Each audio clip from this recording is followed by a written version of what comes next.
मुंबई में कांग्रेस कार्यालय में हुई तोड़फोड़ मामले को लेकर कांग्रेस सहित महाविकास आघाड़ी आक्रामक हो गई है। विधायक विजय वडेट्टीवार ने भाजपा पर हमला बोलते हुए इसे दबाव बनाने का प्रयास बताया। साथ ही उन्होंने मुख्यमंत्री फडणवीस से घटना पर जवाब मांगा है। वहीं शिवसेना विधायक आदित्य ठाकरे ने भी घटना को लेकर भाजपा की निंदा की है।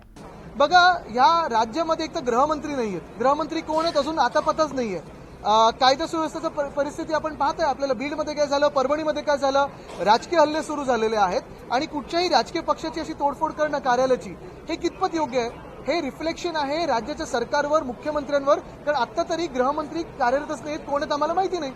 दुसरी गोष्ट म्हणजे आपण पाहताय की परवापासून म्हणजे जेव्हापासून केंद्राच्या गृहमंत्री महोदयांनी महामानव डॉक्टर बाबासाहेब आंबेडकरांचा अपमान केला, देशाचा अपमान केला, संविधानाचा अपमान केला, त्यानंतर देशभरात किंवा जगभरात ह्याचे पडसाद उमटत आहेत, लोक आंदोलन करत आहेत, निषेध व्यक्त करतात आणि तो निषेध कुठे ना कुठेतरी डायव्हर्ट व्हावा म्हणून त्यांनी ते आंदोलन आज केलेलं आहे। पण हे काय घाबरणारे आमचे कार्यकर्ते कोणी नाहीये। तर आमच्या भावना जर दुखावल्या असेल, आम्ही आंदोलन केलं असेल तर त्याला प्रत्युत्तर अशा पद्धतीने द्यायचं।